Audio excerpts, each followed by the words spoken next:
श्री गुरुदेव दत्त. श्री संत नामदेव महाराजांच्या हरिपाठाच्या अभंगावर आपलं प्रवचन सुरू आहे. आजचा हा 5वा अभंग आहे. सदा फळ सुफळ वाचीसी गोपाळ, बंदी कळी काळ शास्त्र सांगे. ब्रह्मांड नायक ऐसे जे कौतुक, तेची नाम एक श्रीकृष्ण ऐसे. आदि अंत पाहता नाही पै सर्वथा, परिपूर्ण सरिता अमृताची. नामा म्हणे अनंत का करीसी संकेत, उद्धरिले पतित युगायुगी. सदा फळ सुफळ वाचेसी गोपाळ, बंदी कळी काळ शास्त्र सांगे. ब्रह्मांड नायक ऐसे जे कौतुक, तेची नाम एक श्रीकृष्ण ऐसे. आदि अंत पाहता नाही पै सर्वथा, परिपूर्ण सरिता अमृताची.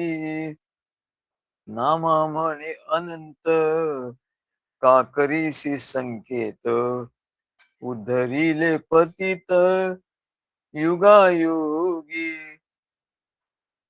तेव्हा या अभंगात नामदेव महाराज म्हणतात की सदा फळ सुफळ वाचेसी गोपाळ. जेव्हा आपल्या वाचेनी नेहमी भगवंताचं नाम, सद्गुरूंनी जे नाम दिलेलं आहे त्या नामाचा उच्चार होत असतो, तेव्हा तेच बीज आहे ना, ते बीज सद्गुरू आपल्या हृदयात पेरतात आणि इवलेसे रोप लाविले द्वारी. तयाचा वेलू गेला गगनावरी, मोगरा फुलला मोगरा फुलला. तेव्हा सदा फळ सुफळ हे जे फळ आहे, म्हणजे हे वाचेसी गोपाळ, म्हणजे जेव्हा वाचेनी भगवंताचं नाम घेतलं जातं नित्य निरंतर, तेव्हा एक दिवस दीर्घ काळानंतर असं एक फळ आणि सुफळ, म्हणजे अत्यंत सुंदर असं, अत्यंत चविष्ट असं, अत्यंत अमृतमय असं हे फळ त्या झाडावर येते म्हणा. आणि असं झाल्यानंतर मग कळी काळ जरी आला तरी त्या फळातलं अमृत प्राशन केल्यामुळे तो कळीकाळ सुद्धा अशा भक्ताला नमस्कार करतो, वंदन करतो. तो फक्त वंदन करून निघून जातो, कारण तो भक्त अमृत प्यायल्यामुळे तो अमर होतो. वंदी कळी काळ शास्त्र सांगे, म्हणजे याच्यात सद्गुरूंनी दिलेल्या त्या जे नाम आहे, जो मंत्र आहे, त्याचं महात्म्य सांगितलं. केवढं महात्म्य आहे की कळी काळ सुद्धा त्याच्याकडे वक्रदृष्टीने बघू शकत नाही, उलट त्याला वंदन करतो असं शास्त्र सांगतात. असं नामाचं महात्म्य शास्त्र सांगतात की नामाचं एवढं महात्म्य आहे की प्रत्यक्ष कळीकाळ जरी आला तरी त्याला तो भक्त थांबवू शकतो. तो म्हणतो नाही, आता नाही यायचं, आणि तो कळीकाळ त्याला वंदन करून निघून जातो, असं सर्व शास्त्र सांगतात. ब्रह्मांड नायक ऐसे जे कौतुक, त्याची नाम एक श्रीकृष्ण ऐसे. सर्व ब्रह्मांडाचा जो नायक आहे त्याचं नाव श्रीकृष्णच आहे. त्याचे नाव हरी, त्याचे नाव हरी. त्याचं नाव श्रीकृष्ण आहे तो सर्व ब्रह्मांडाचा नायक आहे. आणि हे जे फळ आलेलं आहे, हे या ब्रह्मांडाचं ब्रह्मांडरूपी वृक्षाला आलेलं फळ आहे. आदि अंत पाहता नाही पै सर्वता. याला आदी आणि अंत नाही. परिपूर्ण सरिता अमृताची. हे भगवंताचं चैतन्य स्वरूप आहे. आणि त्या भगवंताचं चैतन्य स्वरूपातूनच हा हरिनामाचा रस पाझरतोय. आणि म्हणून ती अमृताची परिपूर्ण अशी सरिता आहे. नामा म्हणे अनंत काकरीशी संकेत, उद्धरिले पतित युगायुगी. नामदेव महाराज म्हणतात, तुझ्या मनाशी तू मनामध्ये असा काय विकल्प का आणतोस? मनामध्ये असं शंका का घेतोस? या हरिनामाने आजपर्यंत अनेक युगामध्ये पतितांचा उद्धार केलेला आहे, असं नामदेव महाराज सांगतात. तेव्हा ब्रह्मांड नायक या ब्रह्मबीजातून हा वृक्ष निर्माण झालेला आहे. दत्तगुरु सुद्धा सांगतात, दत्तगुरु अलर्काला सांगतात, ज्ञान सांगतात, की अरे अलर्का, हा संसार किंवा हे ब्रह्मांड हा ब्रह्मांड रूपी वृक्ष आहे. आणि हा हा कशापासून निघालेला आहे? तर हा ब्रह्मबीजापासून.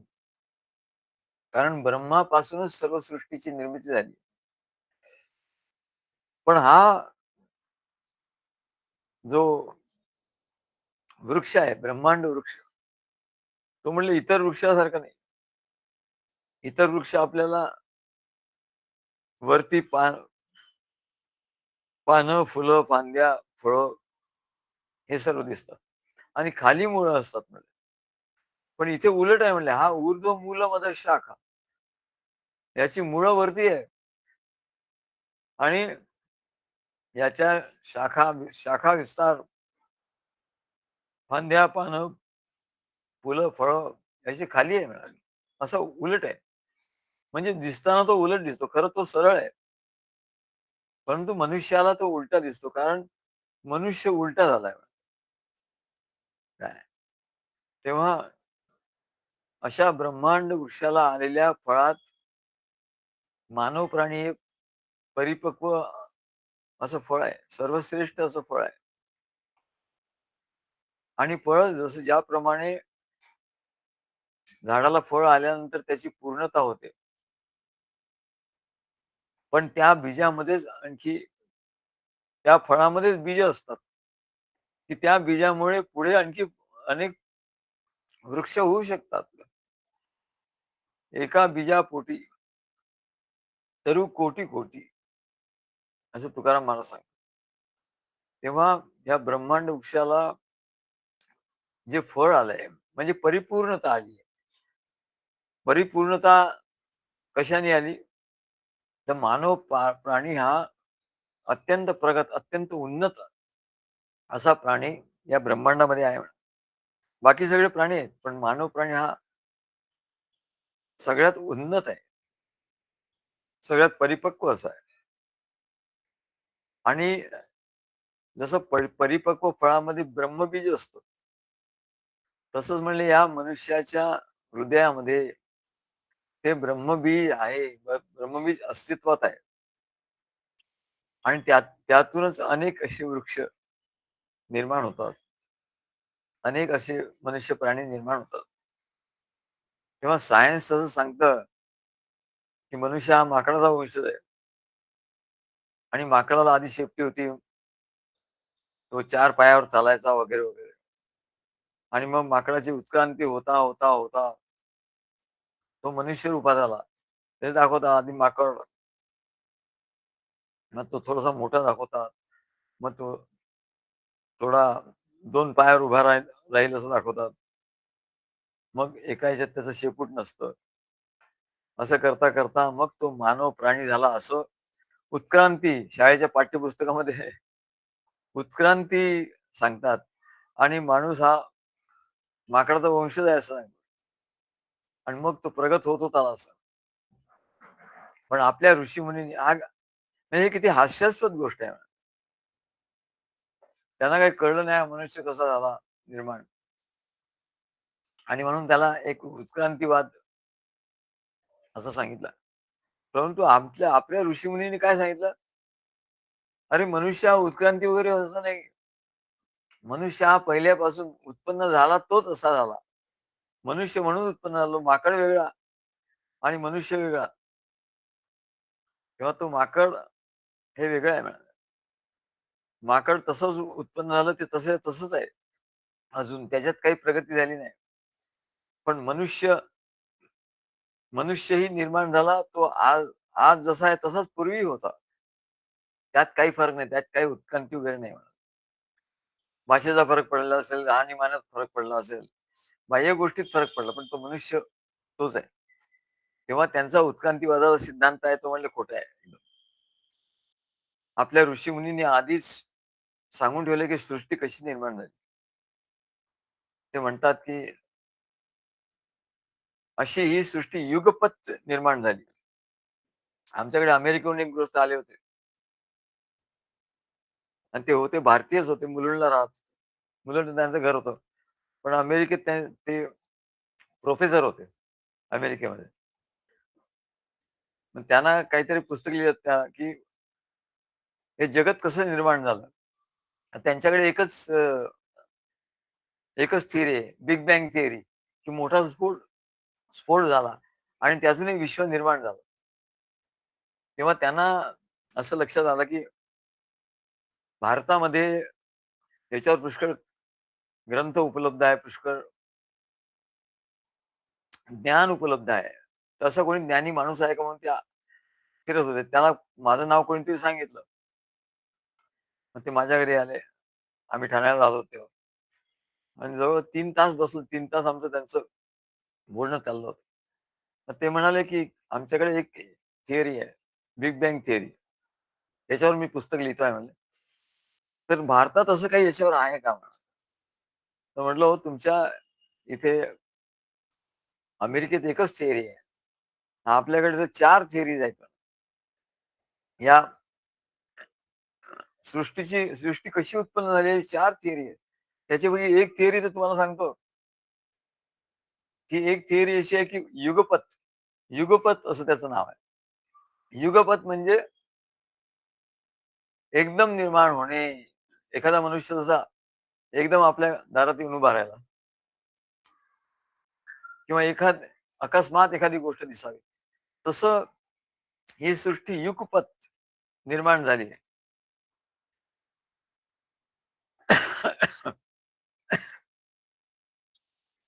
एकदम निर्माण झाली. ऑल ऑफ ए सडन जसं म्हणतात. ऑल ऑफ ए सडन निर्माण झाली. त्याला काही आगापिछा नाही. ते युगपत एक थिअरी आहे म्हटलं. दुसरी थिअरी आहे ओंकारातून सृष्टीची निर्मिती झाली. ओंकाराचा नाद झाला आणि त्या नादातून कंपनं निर्माण झाली आणि त्याच्यातून हे सर्व ब्रह्मांड निर्माण झाले. तिसरी थिअरी आहे असं म्हटलं, की तिसरी थिअरी सांगतात, की हे निर्माण झालंच नाही. अगाजे घडलेची नाही त्याची वार्ता पुससी काही. हे सृष्टी ही निर्माण झालीच नाही म्हणत. हे फक्त तुला भासते. तुझ्या ठिकाणी भासते आहे मायेमुळे आणि मायेचं जे बीज आहे म्हणा. चौथी थिअरी की मायेचं बीज आहे. मायारूपी बीजामधून ही सर्व सृष्टी निर्माण झाली. हे सृ ही सृष्टी निर्माणच झाली नाही. ही सृष्टी निर्माण झाली नाही, तरी आपल्याला भासते. हा भास आहे. तेव्हा किंवा जसं उदाहरण सांगतो, की स्वप्न. स्वप्न खरं आहे का खोटं आहे? जोपर्यंत स्वप्न पडत असतं आपल्याला, जोपर्यंत झोप असते, तोपर्यंत ते स्वप्न खरं असतं. अगदी खऱ्यासारखं असतं. पण जाग आल्याबरोबर ते स्वप्न कुठल्या कुठे निघून जातं. तसं म्हणले ही सृष्टी जी आहे, ही अज्ञानामुळे त्याचा भास वाटतो. अज्ञानामुळे त्याचा भास होतो. एकदा ज्ञान झालं, की सृष्टी कुठल्या कुठे निघून जाते. तेव्हा ह्या एवढ्या थिअरी 4-5 थिअरीज मी त्यांना सांगितल्या. म्हटलं ह्या 4-5 थिअरीज आहेत आमच्याकडे. आणखी एक थिअरी आहे म्हटलं. काय? तर ही ही सृष्टी जी आहे, ही ब्रह्मांड बीजापासून निर्माण झाली. ब्रह्म बीजापासून निर्माण झाली. की ब्रह्माचं बीज म्हणजे ब्रह्माचं बीज आलं कुठून? तर ब्रह्मामध्ये जी माया शक्ती होती, त्याला माया बीज असं म्हणतात. त्याला मूळ माया असं म्हणतात. रामदास स्वामींनी त्यांच्या ग्रंथात लिहिलंय, की हे जगत कसं निर्माण झालं? तर मूळ माया आणि मूळ माया म्हणजे काय? तर मन. मनाचं दुसरं नाव आहे मूळ माया आणि मन निर्माण झाल्याबरोबर ते सर्व दृश्य दिसायला लागलं. तेव्हा मनाच्या या मूळ मायेतून म्हणजे ब्रह्मबीजापासून ब्रह्मबीजापासून सृष्टीबीज, मायाबीज निर्माण झालं. ते मायाबीज म्हणजे मन आणि त्याच्यातून हा सगळा संसार निर्माण झाला. आम्ही त्यांना एवढे 4-5 थिअरी सांगितल्या ते एकदम आश्चर्यचकित झाले. म्हणजे एवढे थिअरी मला तर कोणी सांगितलं नाही म्हणे. तुम्ही पहिले भेटला म्हणे. ते भांडारकर प्राच्य विद्या इन्स्टिट्यूट मध्ये गेले होते पुण्याला. तिथे मोठे मोठे विद्वान लोक होते. त्यांना विचारलं त्यांनी कसं निर्माण झालं. त्यांनी काहीतरी एक सांगितलं ओम पासून निर्माण झाली वगैरे. पण नंतर म्हणले मला काही तर तुम्ही एवढे थिअरी सांगतात मला. मग म्हणले आपण दोघं मिळून एक ग्रंथ लिहू. म्हणजे ठीक आहे आपण लिहू पण तुम्ही म्हटलं तिकडे अमेरिकेमध्ये काय आणि मी इकडे तर मी त्यांना म्हटलं असं करा तुम्ही आधी ते काय तुमची थिअरी आहे बिग बँगची थिअरी ते लिहून काढा पूर्ण. मग मला तो तुमचा लिहिलेलं पाठवा आणि मग त्याच्या पुढचं मी 5 थिअरी लिहीन. मग त्यांना खूप आनंद झाला ते निघून गेले. पण पुढे काही त्याचं काही झालं नाही. पुढे काही त्यांचा आमचा संपर्क झाला नाही. पण सृष्टी कशी निर्माण झाली हे इथे सांगतात नामदेव महाराज की ब्रह्मबीजापासून निर्माण झालेला ऊर्ध्व मूल अधः शाखा ज्याचं मुळ वरती आहे आणि शाखा खाली आहे. अशा ब्रह्मांड वृक्षाला आलेल्या फळात म्हणजे मानव प्राणी हे परिपक्व फळ आहे या सृष्टीमध्ये. आता तुम्ही बघा ना या सृष्टीमध्ये अनेक प्राणी आहेत.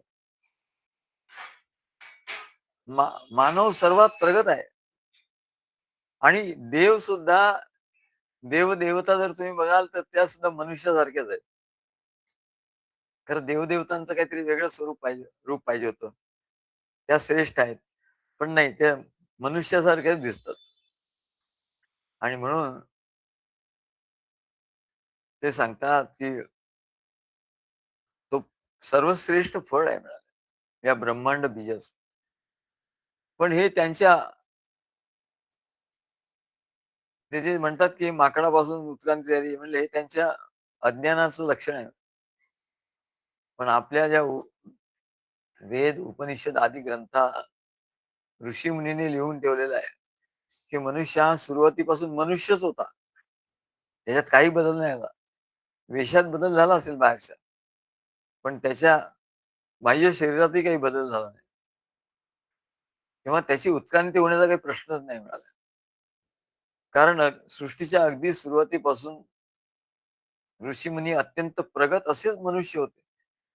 अहो ऋषी सुद्धा उत्क्रांत नाही झाले. ऋषी जन्माला आले तेच ज्ञानी म्हणूनच जन्माला आले. ऋषीमुनी हे ज्ञानी म्हणून जन्माला आले. मग त्यांनी तपश्चर्या केली. ऋषीमुनी हे प्रगट असे मनुष्य होते. सप्तर्षी काय पुलस्त्य पुलह क्रतू वसिष्ठ हे सर्व जे ऋषी होते. हे सप्तऋषी हे सृष्टी निर्माण होण्याच्या आधीच मनुष्याची सृष्टी निर्माण होण्याच्या आधीच हे ऋषी या भूतलावर आले म्हणाले. आणि मनु हा पहिला मनुष्य प्राणी, या भूतलावर पहिला मनुष्य प्राणी होता. आणि त्याच्यापासून सर्व मनुष्यांची ही परंपरा, वंश परंपरा सुरू झाली. आणि मनु हा पहिला राजा होता. या पृथ्वीचा पहिला राजा होता. आणि म्हणून त्यांनी मनुस्मृती लिहिली. पहिलं संविधान त्याने लिहिलं. कारण तो राजा होता. आणि हा हा सर्व इतिहास आहे. म्हणून ब्रह्मांड वृक्षाला आलेल्या फळात मानव प्राणी हेच परिपक्व असं सर्वश्रेष्ठ फळ आहे असं म्हटलेलं आहे. आता हे ब्रह्मस्वरूप जे आहे ते दोन प्रकारे अनुभवाला येतं. असं सांगतं, एक कार्य ब्रह्म आणि दुसरं कारण ब्रह्म. कार्य ब्रह्म म्हणजे जे काही दिसतं आपल्याला, ही जी सृष्टी दिसते याला कार्य ब्रह्म असं म्हणतात. म्हणजे हा संसार म्हणजे हा संसार, ही सृष्टी, हा संसार,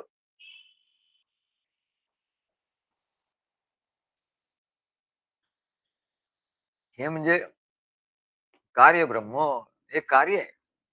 कार्य कारण भाव जसं आपण म्हणतो, ते कार्य आहे. आणि याचं कारण काय? दुसरं कारण ब्रह्म.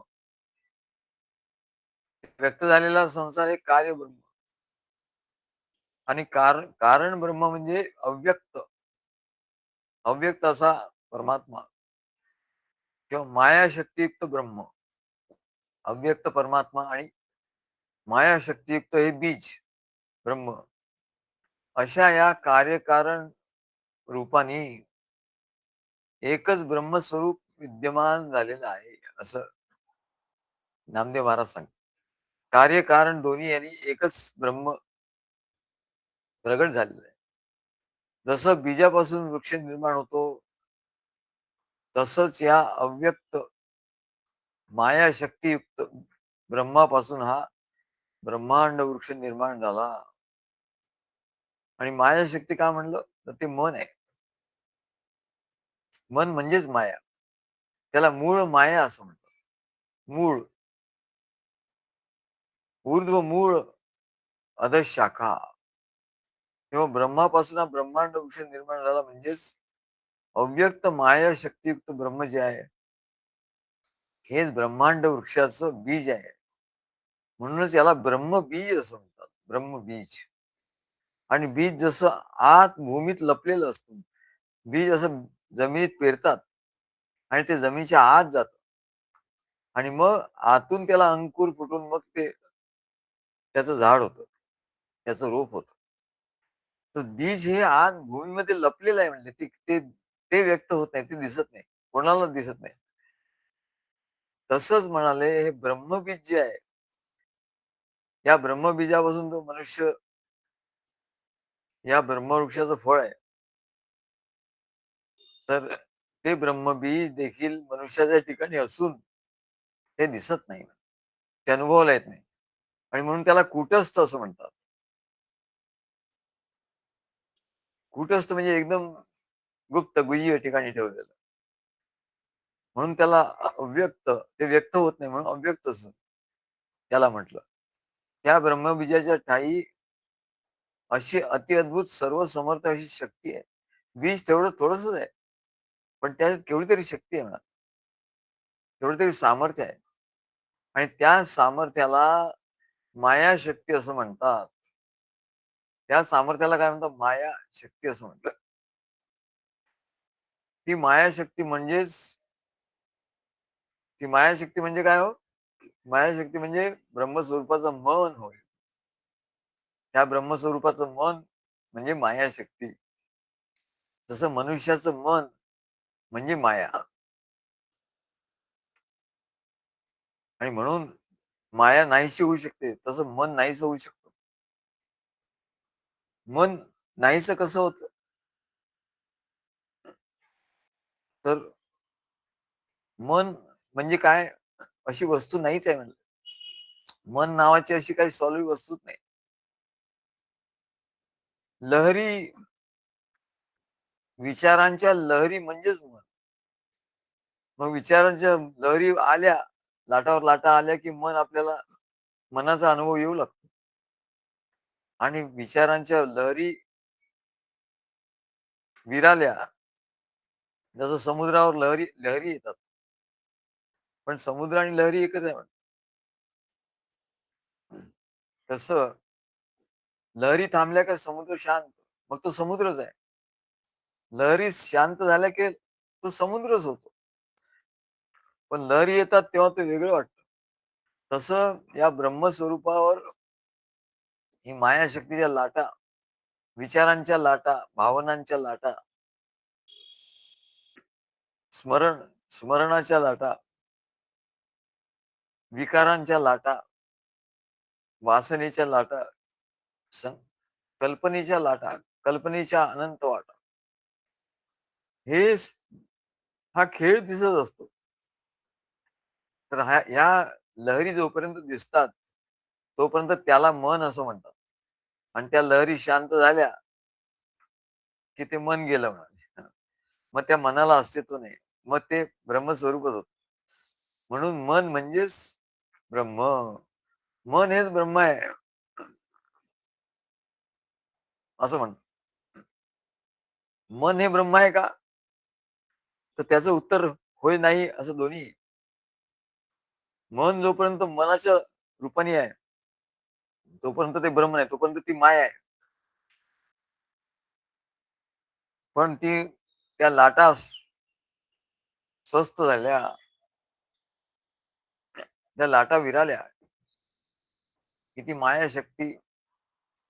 मायाशक्ती त्या ब्रह्मस्वरूपाच्या ठिकाणी एकरूप झाली, की ती ब्रह्मस्वरूप होते. म्हणून मनाला अस्तित्व नाही आहे. पण आहे असं वाटतं, त्यालाच माया असं म्हणतात. तेव्हा मन हे मूळ माया आहे. मग या मनाला कसं काय करायचं? अनेक उपाय सांगतात. योगमार्ग आपण गीतेमध्ये सांगितलं. योग मार्गाचा उपाय सांगतात. ज्ञान योगाचा उपाय सांगतात. कर्मयोगाचा उपाय सांगतात. प्रेम भ प्रेम भक्ती योगाचा उपाय सांगतात. हे सगळे उपाय केल्यानंतर ती माया अदृश्य होते, अव्यक्त होते. त्या विचार लहरी विरून जातात आणि मनाचं उन्मन होतं, नमन होतं किंवा रमण होतं, काहीतरी होतं. योगाच्या दृष्टीने बघितलं तर उन्मन होतं. भक्तीच्या दृष्टीने नमन होतं. प्रेमाच्या दृष्टीने रमण होतं. तेव्हा मन हेच मूळ माया आहे. तेव्हा या शक्तीच्या योगाने काय होतं? ही माया शक्ती आहे. या शक्तीच्या योगाने ब्रह्मबीजातून हा ब्रह्मांड वृक्ष किंवा संसार निर्माण झालेला आहे. तेव्हा जसं एखाद्या वृक्षाचं बीज आहे, त्याला पृथ्वीतून शोधून काढता येत नाही. काढता येईल, पण जर त्याचं वृक्षात रूपांतर व्हायला लागलं, तर ते बीज दिसत नाही मग. मग ते मुळं दिसतात, मुळं. बीज नाही दिसत. त्याचं रूपांतर मुळात होतं. तर खोदून बघितलं जमिनीमध्ये, तर ते बीज दिसणार नाही. कारण ते अनादी अनंत आणि अव्यक्त आहे, अव्यक्त आहे. तेव्हा तसंच मनुष्याच्या देहात सुद्धा ते बीज आहे. ते मनाच्या रूपाने आहे. ते दिसत नाही म्हणजे.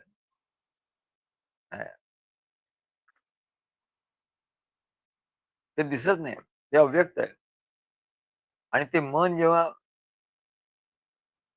उन्मन होतं, मन किंवा रमण होतं किंवा नमन होतं, तेव्हा ते मन राहत नाही म्हणजे. ते परमेश्वर स्वरूपच होतं. आणि म्हणून त्याला परमेश्वराची प्राप्ती होत असते. पण हे बीज हे जसं दिसत नाही, तसं म्हणले मन सुद्धा मनुष्याच्या देहात कुठे आहे नेमकं ते दिसत नाही म्हणे. मन काही दिसत नाही. म्हणून परमेश्वराची प्राप्ती करून घेणं अत्यंत कठीण आहे. असं नामदेव महाराज म्हणतात. तेव्हा वृक्ष 2 भागात विभागला गेलेला आहे. एक जमिनीवरचा दिसणारा भाग वृक्षाचा आणि दुसरा जमिनीच्या खालचा न दिसणारा मूळ आणि बीज असा असलेला भाग. तेव्हा मुळाकडे जायचं तर आपल्याला उलट जावं लागतं. मुळाकडे जायचं तर उलट जावं लागतं. म्हणजे महाराज सांगायचे, एक गोष्ट सांगायची. एक तरुण असा त्याला सद्गुरूकडे जायचं होतं. त्याने विचारलं, "कोण? सद्गुरू कुठे आहेत?" कोणीतरी त्याला सांगितलं, "अमुक-अमुक ठिकाणी सद्गुरू आहेत. तिथे जा." तिथे तो गेला. तेव्हा ते सत्पुरुष उलट चालत होते. हातावर हात खाली, डोकं खाली आणि वरती पाय. असं ते हातावर चालत होतं. तेव्हा त्यांना नमस्कार केला आणि म्हणाले, "महाराज, मलाही परमेश्वर प्राप्ती व्हावी असं वाटतं किंवा मला तुम्ही ज्ञान सांगा."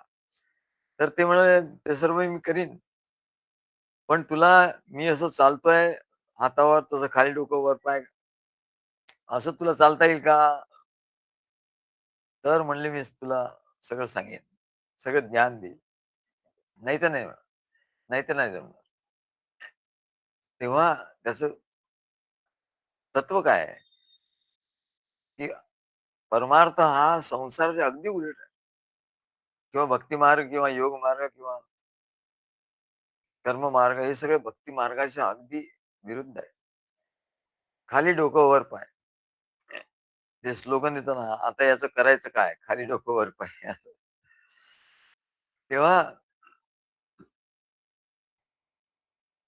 या संसाराच्या अगदी विरुद्ध आहे. संसाराच्या दृष्टीने तुम्ही जर बघायला जाल, तर तुम्हाला कधीही सद्गुरूंच्या कार्याकडे, सद्गुरूंकडे लोक येतात ते संसाराच्या दृष्टीने बघतात. म्हणजे संसारात जसं ते करतात, तसंच इकडे करायला बघतात. इकडे तर सगळं उलटं आहे म्हणाले. मग त्यांना लक्षात येतं, अरे, हे सगळं उलटं आहे इकडचं. काय तेव्हा मुळाकडे जायचं तर उलट जावं लागतं. आगे आगे सब चले, पीछे कोणी न जाए, पीछे पीछे जो गया. खरं पीछे पीछे पेक्षा उलटा उलटा जो गया, वही तो हरि पद पाय. रे मनवा, वही तो हरि पद पाय. तेव्हा मूळ कुठे आहे म्हणा? तर मूळ म्हणजे त्या परमेश्वराचं मूळ हे कुठे आहे? तर त्यालाच निजधाम असं म्हणतात. निजधाम हे नाम शोकापहारी, की जिथे शोक नाही, दुःख नाही असं जे निजधाम आहे परमात्म्याचं, ते त्याचं मूळ. निज म्हणजे स्वतःच काय ओनरशिप. ओनरशिप आहे त्याची. ओनरशिप फ्लॅट आहे. भाड्याचा नाही म्हणजे ओनरशिपचा आहे. निजधाम म्हणजे निज म्हणजे ओनरशिप. धाम म्हणजे घर. म्हणजे स्वतःच्या मालकीचं घर. निजधाम म्हणजे स्वतःच्या मालकीचं घर. म्हणजे या संसारातून आपल्याला जायचं आहे. हा संसार म्हणजे काय आपलं घर नाही म्हणा. हे धर्मशाळा आहे म्हणजे काही दिवस आपण राहायला आलोय. पण आपलं मूळ जे ठिकाण आहे ते निजधाम आहे. असं आमचे महाराज सांगायचे. तेव्हा या सं या संसारातून आपल्याला कुठे जायचं? निजधामाला जायचंय. म्हणजे घर वापसी आपल्या मूळ जे घर आहे, त्या घरी जायचं. त्याला घर वापसी असं म्हणतात. घर वापसी आता आपण घरून निघालो, इकडे आलो, आता घरी जायचंय. देवा घरी गेलो, माझ्या घरी आलो, येऊनी पावलो मूळ स्थानी. मूळ स्थान म्हणजेच निजधाम. तेव्हा परंतु संसारिक माणसाला हा सवय नसते. तो संसाराच्या दृष्टीने बघतो आणि म्हणून सद्गुरूच्या कार्यात आल्यानंतर तो अनकम्फर्टेबल होतो. त्याला कसं तरी वाटायला लागलं, "अरे बापरे! हे सगळं उलटच आहे इकडे संसाराचं. संसाराची सवय लागलेली असते त्याला. पण त्याला जायला तर पाहिजे म्हणा. आणि म्हणून ज्याप्रमाणे बुद भूमीतून एखाद्या वृक्षाचं बीज प्राप्त करून घेता येत नाही. भूमीत एकदा बीज पेरलं की ते प्राप्त करून घेता येत नाही. ते बीज प्राप्त करणं अशक्य आहे. मग ते बीज कुठे प्राप्त होईल आपल्याला? तर खूप वाट बघावी लागेल, खूप मेहनत करावी लागेल. तर ते बीज सहजपणे प्राप्त होत नाही किंवा सहजपणे प्राप्त होतेही. त्या जमिनीची मशागत करून बी पेरून त्यातून रोप निर्माण झालं, फांद्या, फळं, फांद्या, पानं, फळं, फुलं आणि शेवटी फळ तिथे प्राप्त होतं. आणि त्या फळामध्ये ते बीज कुठे प्राप्त होईल मग? तर त्या फळामध्ये ते बीज प्राप्त होतं. असं जमिनीत लावलं म्हणजे जमिनीतून तुम्ही नाही काढू शकत.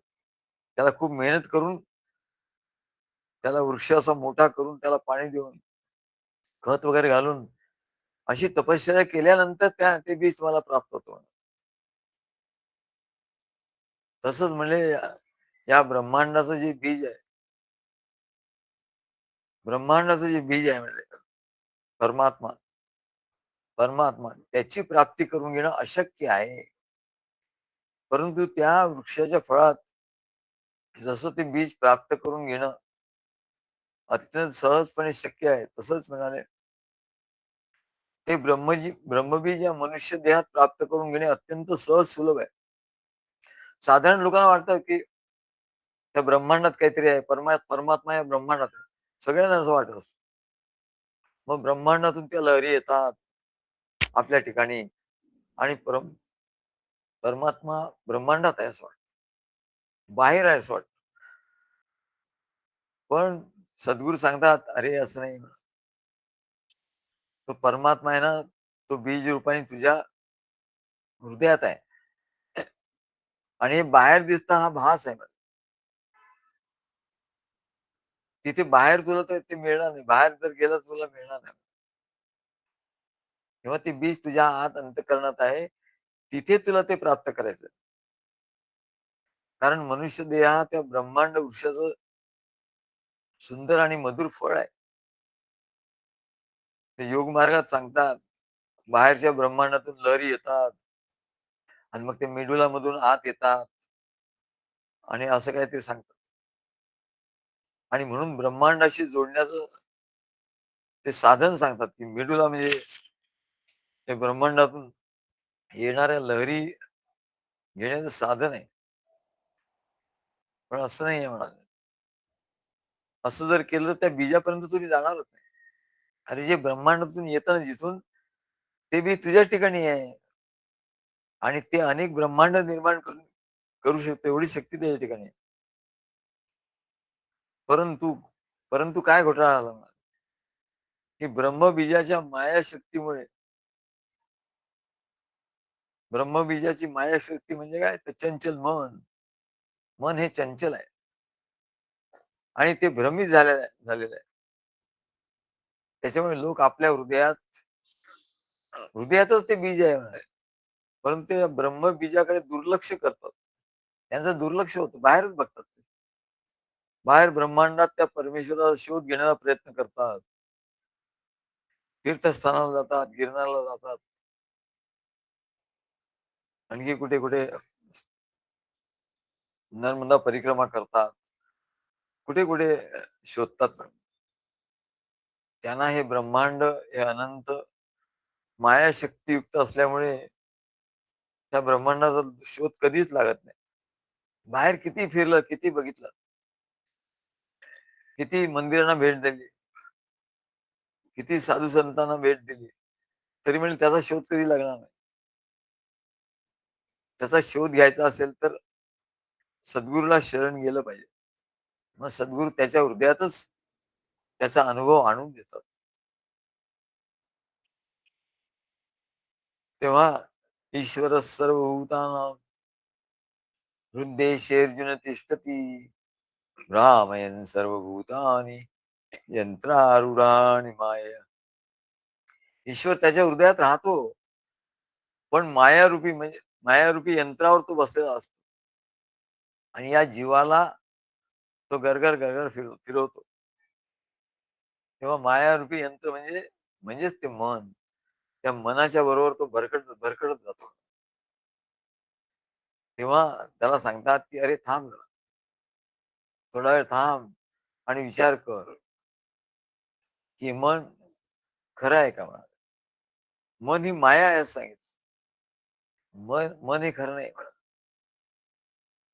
मग तू मनाच्या ठिकाणी जे काही बघतो ते सर्व खरं नाहीये कुठे. परंतु हे माहिती असून सुद्धा त्याला त्याचा काही उपयोग होत नाही. त्या आत्मस्वरूपापर्यंत कसं पोहोचायचं याचा मार्ग कोणाला दिसत नाही किंवा काही लोक त्याचा शोध या जडसृष्टीत घेतात, तीर्थस्थानात घेतात, मंदिरात जातात. म्हणून भटकत राहतात. म्हणजे त्यांनाही या भगवंताची प्राप्ती कधीच होत राहत. बाहेरच ते सर्व करत असतात. तुम्ही कोणाला विचारा. मग काय तिकडे अक्कलकोटला जाऊन आलो, आणखी कुठे जाऊन आलो, आणखी कुठच्या तीर्थक्षेत्राला जाऊन आलो, शेगावला जाऊन आलो. असंच लोकं सांगत राहणार. पण आहे तर ज्याला बघायला ते शोध घ्यायला गेले सगळीकडे, तो तर त्याचा हृदयातच सापडला. तेव्हा सद्गुरू त्याच्या हृदयातच दाखव. अरे दुसरीकडे नाही मिळत. तू किती शोधलं तरी तुला मिळणार नाही. पण तो तुझ्या हृदयामध्ये आहे हे जाणून घे. तेव्हा जे लोक या ब्रह्म बीजाची म्हणजे आत्मस्वरूपाची प्राप्ती करून घेण्यासाठी अनेक प्रयत्न करतात, अनेक प्रकारची तपश्चर्या करतात. त्यांना त्यांना तो कुठे प्राप्त होतो?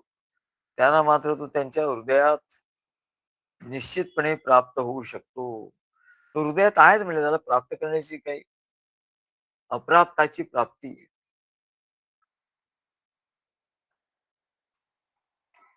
आत्मा हा अप्राप्त नाहीच आहे. तो तर नित्य प्राप्त आहे. मग त्याला शोधायला जाण्याची गरज काय? खरं ईश्वराला काही शोधायची गरज नाही. एखादी गोष्ट हरवली असेल तर त्याला शोधायचं. ईश्वर आपल्या जवळच आहे. त्याला शोधायचं कसं? त्याला शोधायचं नसतं. त्याला जाणायचं असतं. आणि म्हणून तो कुठे सापडतो? तर निश्चितपणे हृदयात सापडतो असं सर्व संत सत्पुरुष सांगतात. परंतु परमेश्वर प्राप्तीचं जे गुह्य आहे, हे तेव्हाच त्याला अनुभवाला येतं, की ज्यावेळी पूर्व त्याच्या पूर्व पुण्याईमुळे संत सत्पुरुष महापुरुषांची भेटी होते आणि त्यांना सद्गुरू या भावाने तो शरण जातो. मग भावच महत्वाचा आहे. भाव तोची देव. सद्गुरू भावाने शरण जातो. कारण आणि शरण गेल्यावरच ते गुह्य सांगतात. इतर कोणाला सांगत नाही. ते असं गुह्य सांगतात, की हा मनुष्य देह हे ते ब्रह्मबीज प्राप्त करून घेण्याचं स्थान आहे आणि एकमेव स्थान आहे. आणि या स्थानात निश्चित सहज सुगमपणे तुला परमात्म्याची भेटी होईल. आणि म्हणूनच या मनुष्य देहरूपी फळाचं रक्षण करणं अत्यंत महत्वाचं आहे. मनुष्य देहरूपी फळाचं रक्षण करणं अत्यंत महत्वाचं आहे. जसं आपण बाह्य शरीराचं रक्षण करतो, त्याला काही रोग असेल तर त्याची औषध देतो. त्याची प्रतिकार शक्ती वाढवतो, इम्युनिटी वाढवतो. त्याला जास्तीत जास्त निरोगी कसं ठेवता येईल असं याची काळजी घेतो. त्याचप्रमाणे अंतःकरणात राहणाऱ्या ईश्वराची भेट घ्यायची, तर हा अंतःकरण रूपी सूक्ष्म देह आहे. जशी जड देहाची काळजी घेतो तसं सूक्ष्म देहाची काळजी घ्यायला पाहिजे. सूक्ष्म देह कसा निरोगी राहील त्याची काळजी घेतली पाहिजे. आता सूक्ष्म देह म्हणजे मन, बुद्धी, चित्त, अहंकार हा मुख्य म्हणजे मन. ते निरोगी कसं राहणार? काय हो? निरोगी कसं राहील मन? तर म्हणले ते रोग कशामुळे होतात हे शोधून काढलं पाहिजे. मनाला रोग का होतात? तर मन बाहेर संसारात जातं. कामना असतात, वासना असतात. त्याला काहीतरी पाहिजे असतं, हवं असतं आणि त्याच्यामुळे त्याचं मनामध्ये ते व्हायरस घुसतात. अनेक गोष्टी असतात सुखाच्या. ते सुखाचे व्हायरस त्याच्या ठिकाणी जातात आणि त्याच्या मनाला रोगी करतात. तेव्हा हे व्हायरस जेव्हा बाहेर जातील, तेव्हा तो देह निरोगी होईल. तर या देहात धर्म बलवान ठेवायला पाहिजे. षडगुणी शरीरात पहिलं धर्म आहे. धर्मो रक्षती रक्षितः. आपण धर्माचं रक्षण केलं पाहिजे. आपण जर धर्माचं रक्षण केलं, तर तो धर्म बलवान होईल आणि तो बलवान झालेला धर्म आपल्याला आपलं रक्षण करेल आणि तो जर धर्म बलवान केला नाही, तो अशक्त होईल, दुर्बल होईल आणि मग तो आपलं रक्षण करू शकणार नाही. तेव्हा या देहात अधर्म शिरला, तर हा देह रोगी होतो आणि हे जे मनुष्य देहरूपी फळ आहे, ते फळ नासणार. रोग झाला की ते फळ ते नासायला लागतं. तेव्हा यात यात ब्रह्मबीजाची त्या फळामध्ये प्राप्ती होणं फार कठीण आहे. म्हणून या सूक्ष्म देहाचंही रक्षण करायला पाहिजे. जड देहाचं जसं आपण रक्षण करतो, तसं या सूक्ष्म देहाचे रक्षण करायला पाहिजे. मग हे सूक्ष्म देहाचं रक्षण कसं करणार? या मनाचं रक्षण कसं करणार? त्याला काही रोग होऊ नये, मानसिक रोग होत असतात. तेव्हा त्याला काय करायचं? तर म्हणजे सोपं आहे. तो जो देह आहे ना, स्थूल देह असो की सूक्ष्म देह असो, मन, बुद्धी, चित्त, हा देह म्हणाले सद्गुरूंना समर्पण करायचा. म्हणजे ते सर्व त्यांना औषध माहिती असतं ना. त्याला कुठल्या रोगावर काय औषध द्यायचं हे माहिती. ते बरोबर ते औषध देऊन त्याला बरं करतात. काय हे ओखद हरिनामामृत. त्याला हरिनामामृत देतात. पाहिला देह तुझिया चरणी धाव आता जणी गुरुराया गुरुराया हृदय कमळ माझे भक्तिगंध पूर्ण तुम्हासी अर्पण गुरुराया गुरुराया मनाचे विचारी बुद्धीचे विकारी तव मूर्ती बरी गुरुराया गुरुराया भक्त यज्ञिता की सर्वस्वाची होती काय तुझी कीर्ती गुरुराया गुरुराया तेव्हा या मनाला रोगमुक्त करायचं चिंतामुक्त करायचं काय तर काय करायचं मनाला शुद्ध करायचं तर सद्गुरूंच्याकडे धाव घ्यायची आणि त्यांना ते हृदय कमळ भक्तिगंधांनी पूर्ण असलेलं ते हृदय कमळ त्यांना द्यायचं अर्पण करायचं तेव्हा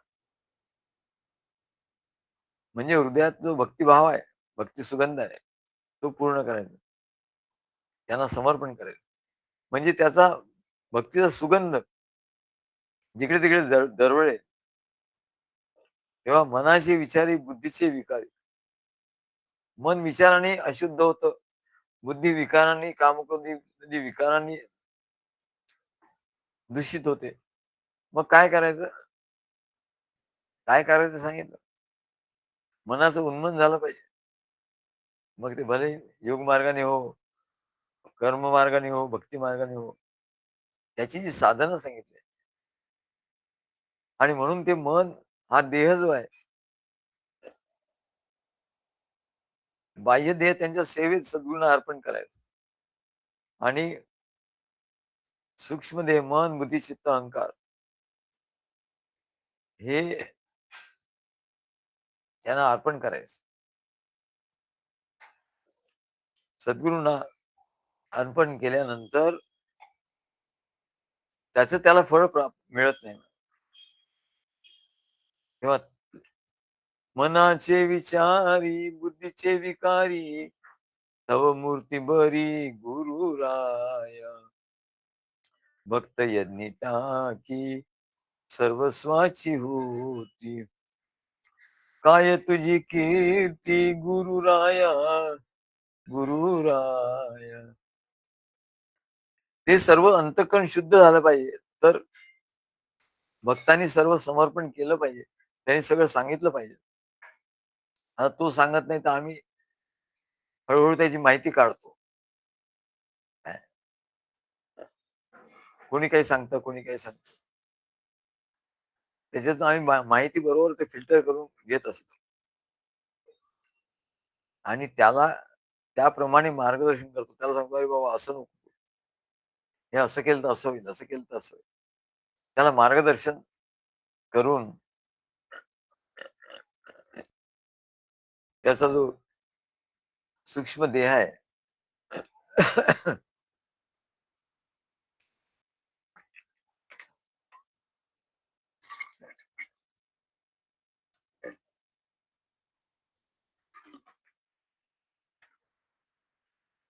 त्या सूक्ष्म देहाला शुद्ध करतात.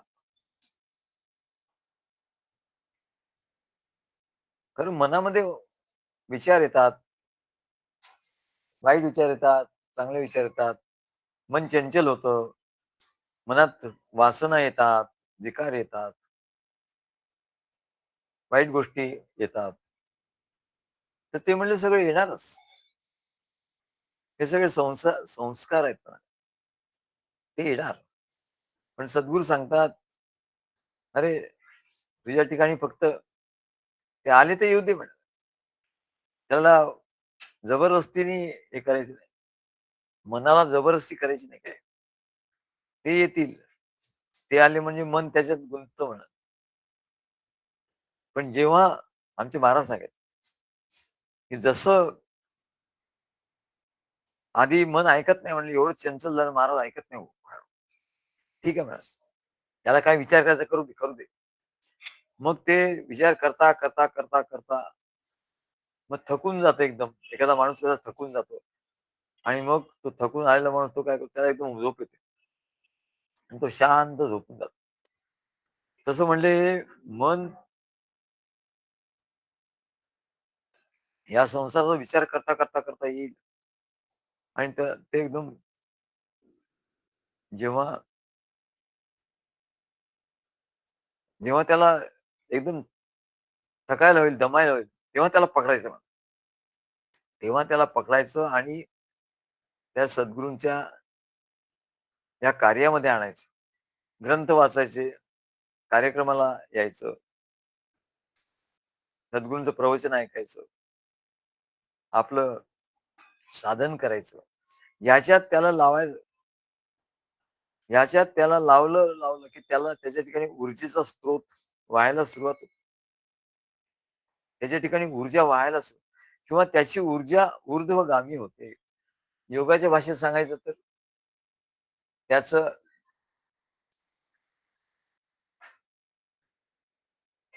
त्याचा प्राण ही ऊर्जा आहे. प्राण हे ऊर्ध्वगामी होते. जप केल्याने काय होतो? अरे तू जप करायला बस म्हणाले. म्हणजे काय होईल? तू संसाराचा विचार करायला लागला मनुष्य, की त्याची जी ऊर्जा असते ना, ती वरून खालच्या बाजूला वाहायला लागते, प्रवाहित होते. म्हणजे त्या खालच्या बाजूला म्हणजे सर्व इंद्रियाकडे. तो ज्या इंद्रियांनी जे सुख प्राप्त करून घ्यायला जाईल, कानाने काही चांगलं ऐकायला जाईल, मुखाने काहीतरी काहीतरी चांगलं खायला जाईल, त्वचेने काही स्पर्श घ्यायला जाईल. शब्द, स्पर्श, रूप, रस, गंध. तेव्हा काय होतं म्हणाले? जेव्हा मनुष्य संसारामध्ये सुख घेण्यासाठी जातो, त्याला इच्छा होते एकदम, की आता संसारात सुख घ्यावं. आता काहीतरी खावं छान. तिकडे हॉटेलमध्ये जावं आणि खावं मस्त. किंवा काहीतरी चांगलं सिनेमा वगैरे बघावा. काहीतरी रूप बघावं चांगलं. किंवा काहीतरी चांगला स्पर्श आपल्याला हवा आहे. काहीतरी चांगलं रस प्यावा. काहीतरी चांगला गंध, काहीतरी अत्तर वगैरे आणावं. तेव्हा म्हणले हे शब्द, स्पर्श, रूप, रस, गंध याची त्याला इच्छा झाली रे झाली, की त्याचा जो प्राणवायू आहे, तो प्राणवायू खाली व्हायला लागतो. प्राणवायूची अधोगती होते.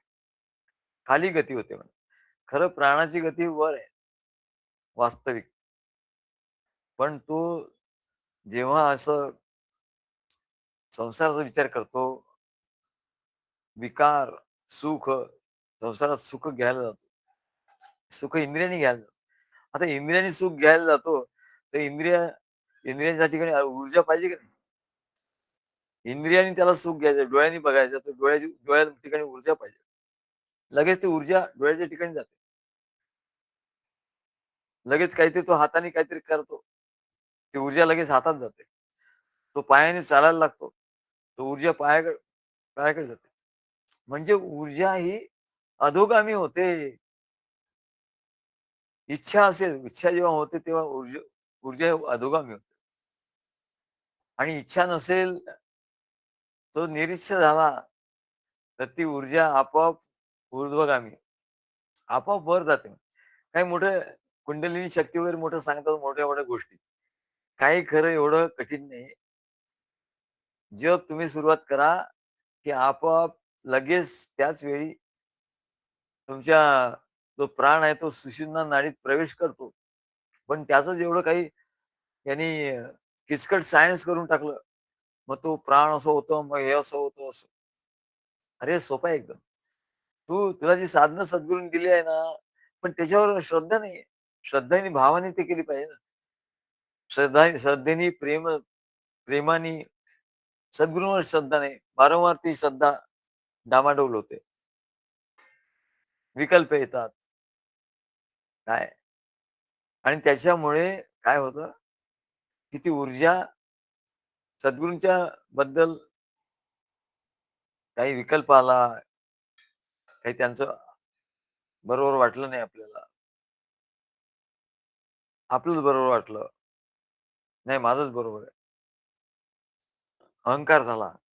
तर त्यावेळी काय होतं, की ती ऊर्जा लगेच अधो अधोगामी होते. मग काय करायचं तिला ऊर्ध्वगामी करायचं. तर ती ऊर्जा म्हणून साधना सांगितली, "अरे जप कर, जपयज्ञ, ज्ञानयज्ञ." अरे एवढे ग्रंथ लिहून ठेवले आहेत. ते ग्रंथ वाच. त्याचं मनन चिंतन कर. तर जेव्हा असा ग्रंथ वाचायला लागतो, ऊर्जेचा प्रवाह सुषुम्ना नाडीतून वरती जातो. तो वरवर जायला लागतो. प्राण वर जायला लागतो. मनन, चिंतन, निधिध्यासन करताना प्राण वरच्या अवस्थेत जातात. ऊर्ध्वगती होते. ग्रंथ वाच, जप कर. जप करण्याने तुझी शक्ती, प्राणशक्ती ऊर्ध्वगतीला जाईल. तेव्हा भक्ती मार्ग आहे, योग मार्ग आहे, कर्म मार्ग आहे, सगळे कसे करताय? याची साधनं सत्संगती आहे, सद्गुरूंचं प्रवचन ऐकणं आहे, कार्यक्रम आहे, सेवा आहे. हे सगळं केल्याने काय होतं? तर प्राणवायूचं ऊर्ध्वगमन होतं. नाहीतर हे जर तुम्ही केलं नाही, तर संसार तुम्हाला पकडेल आणि संसारात तुम्ही विचार करायला लागला रे लागला, की त्या प्राणवायूचं अधोगमन होईल आणि तो नुकसान करेल म्हणा. तेव्हा प्राणवायूचं ऊर्ध्वगमन झालं म्हणजे काय होईल? तर ते जे मन आहे, ते मन हे साम्यावस्थेला प्राप्त होईल. मन पावे साम्यावस्था, लेखणी, निरूपणी, एकाग्रता. मन पावे साम्यावस्था. अरे मन साम्यावस्थेला पावेल. म्हणजे ध्यान ध्यान होईल आणि समाधीमध्ये हळूच समाधीमध्येच जाईल. आणि म्हणून सांगतो, की हे सगळे साधनं तू कर आणि लोकं साधनं करतच नाही म्हणा आणि म्हणतात, की आम्हाला काही अनुभूती आली नाही, काय अनुभव आला नाही. अरे तेवढी साधना तुझी झाली पाहिजे ना. आपोआप येईल अनुभव. का नाही येणार? आपोआपच कुंडलिनी तुझी जागृत होईल. भक्ती मार्गात तर म्हणले सद्गुरूंनी जो मंत्र दिलाय, तो त्या मंत्राचा जप केला, की कुंडलिनी आपोआप जागृत होते. कुंडली म्हणजे आहेच काय हो? जो जो वायू आहे, जो प्राण आहे तो वरवर जातो. जो एका ठिकाणी तिथे बसलेला आहे, तो सुषुम्ना नाडीतून जातो. एरवी इडा पिंगला या 2 नाडी आहेत. डावी बाजू आणि उजवी बाजू.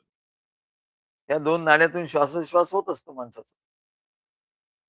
पण श्वासोश्वास होत असल्यामुळे काय होतं, की त्याच्या ठिकाणी स्पंदन होतात आणि त्याच्यातून मन निर्माण होतं.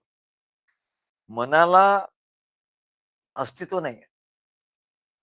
मन हे श्वासोश्वासाचे जे स्पंदन आहेत, ते स्पंदनं सुरू झाली. इडा पिंगला नाडीतून एकदा डावीकडून, एकदा उजवीकडून. श्वास आणि उश्वास सुरू झाला, की त्याच्यातून मन निर्माण होतं. नाहीतर मनाला अस्तित्व नाही. त्या प्राणातून ते मन निर्माण होतं. मग आता त्या मनाला शांत करायचं तर काय करायचं? मग ते प्राण त्याची इच्छा केली, संसाराची इच्छा केली, की ते प्राण खाली जायला लागतात आणि खूपच गोंधळ होतो. वासना आहे ते सगळं त्याला पकडतात. सुख-दुःख त्याला होतात. मग काय करायचं? तर मनाची साम्यावस्था आणली पाहिजे. मग योग मार्गात काय करतात? प्राणायाम करतात. पण ते काही जमत नाही म्हणते. प्राणायामाला काही ऐकत नाही ते मन. थोड्या वेळ येतं म्हणा. पण सद्गुरूंनी सांगितलेली जी साधना आहे, कर्मयोग, भक्तियोग, ज्ञानयोग याची जेव्हा तो साधन करतो, तेव्हा निरंतर त्याची सुषुम्ना नाडीमधून तो प्रवाह जात असतो. त्या प्रवाहाला जबरदस्ती काहीतरी ओढण्याचं गरज नाही. तर ते भक्ती मार्गामध्ये सहज प्रेम, भक्ती, ज्ञान याच्यामध्ये मनन चिंतन सुरू झालं, जप सुरू झाला, सद्गुरूंचं प्रवचन सुरू झालं, की सगळ्यांचा प्राण त्या सुषुम्ना नाडीतूनच वर जातो. ऊर्ध्व गतीला जातो. आणि म्हणून तर वाटतं शांत, एकदम शांत वाटतो म्हणा. तुमच्या शब्दांचा प्रवाह असा होत असतो आणि एकदम शांत, शांत असं वाटतं. शांत, शांत परमानंद श्री सद्गुरु रूपा पूर्ण पूर्ण आत्मज्ञान अनुभव स्वरूपा. आत्मसाक्षात्कार म्हणजे काय हो? महाराजांनी 2 ओळीत सांगितलं. त्याच्यावर आम्ही हे काव्य केलं. आत्मसाक्षात्कार, आत्मप्राप्ती झालेली कसं ओळखायचं? पूर्ण शांत आणि परमानंद अवस्था. तो पूर्ण शांत आहे म्हणजे. सुख येवो, दुःख येवो, कशी परिस्थिती येवो, तो काही गोंधळून जात नाही. तो आपल्या ठिकाणी तर त्याची साम्यावस्था असते.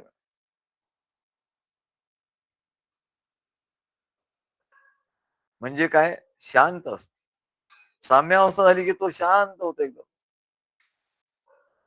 आणि शांत झाला की तो आत्मारामो भवती. तो आत्माराम होतो. त्याचं मन एकदम शांत होतं. शांत शांत परमानंद श्री सद्गुरु रूपा आणि सद्गुरूंच्या सहवासात राहिलं ज्यांच्या ठिकाणी पूर्ण शांती आहे, त्यांच्या सहवासात राहिलं ना, की तो मनुष्य पूर्ण शांत व्हायला लागतं. त्याचं मन शांत व्हायला लागतं. तेव्हा योगाच्या भाषेत सुषुम्नेमध्ये प्राणाचं तो प्राण जायला लागतो सुषुम्नेमध्ये, असं ते योग मार्गात म्हणतात. आणि भक्तांना ते सहज प्राप्त होतं. तेव्हा असं जेव्हा होतं, तेव्हा भक्त यज्ञिता की सर्वस्वाची होती. काय तुझी कीर्ती गुरुराया. मग त्या मनाची अवस्था, मनाची साम्य अवस्था येण्याकरता काय करायचं? वाहिला हा देह तुझिया चरणी. सद्गुरूंच्या चरणी तो देह वाहून द्यायचा. जड देह, सूक्ष्म देह दोन्ही. धावा आता जणी गुरुराया, हृदय कमळ माझे भक्तिगंध पूर्ण. तुम्हासी अर्पण गुरुराया. बघा, हृदय कमळ माझे भक्तिगंध पूर्ण. हृदय कमळ आहे. आता आम्ही ते हे सांगणार आहोत. काय? ध्यान, ध्यान कसं करायचं? सद्गुरूंचं ध्यान कसं करायचं? तर हृदयामध्ये, मग हृदय कमळ आहे ना, हृदय कमळ हे उलट असतं. उलट झालेलं असतं. जसं एखादं कमळ आहे ते खाली असं वाकलेलं आहे. तर ते उमलू उमलू शकत नाही म्हणतात. त्याच्यावर काही आपल्याला करता येत नाही. काही ठेवता येत नाही. पण जेव्हा ते ते कमळ असं त्याच्या पाकळ्या अशा उलगडतात आणि ते कमळ फुलतं आणि ते वरती येतं.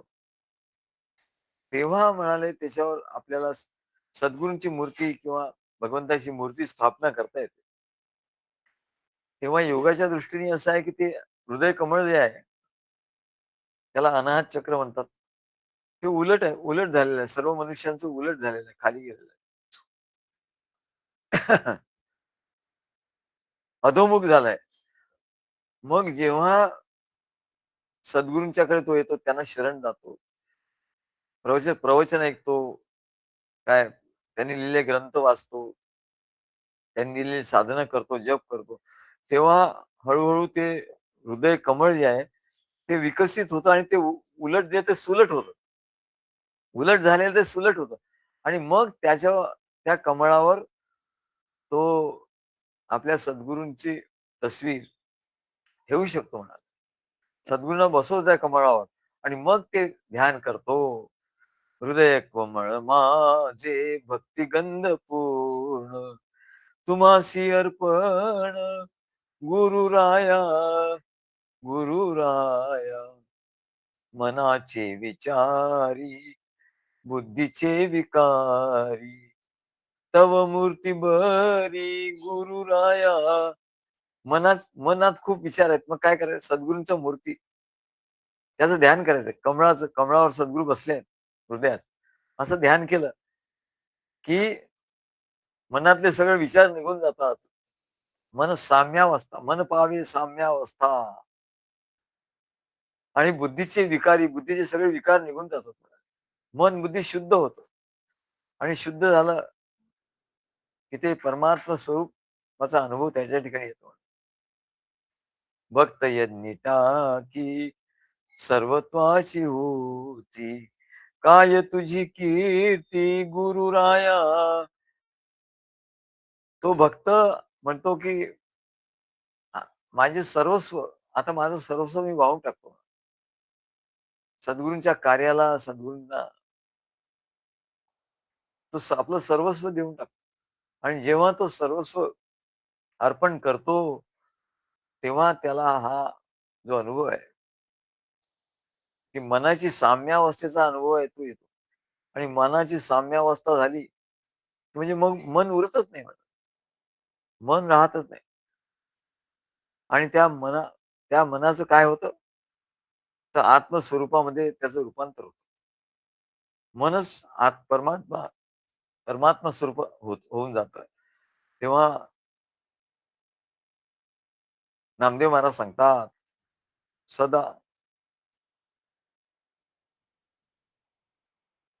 सदा फळ सुफळ वाचेशी गोपाळ, वंदी कळी काळ शास्त्र सांगे, ब्रह्मांड नायक ऐसे जे कौतुक, तेची नाम एक श्रीकृष्ण ऐसे, श्रीकृष्ण ऐसे, आदि अंत पाहता नाही पै सर्वथा, परिपूर्ण सरिता अमृताची, अमृताची, नामा म्हणे अनंत, काकरीसी संकेत, नामा म्हणे अनंत, काकरीसी संकेत, उद्धरिले पतित युगायुगी, उद्धरिले पतित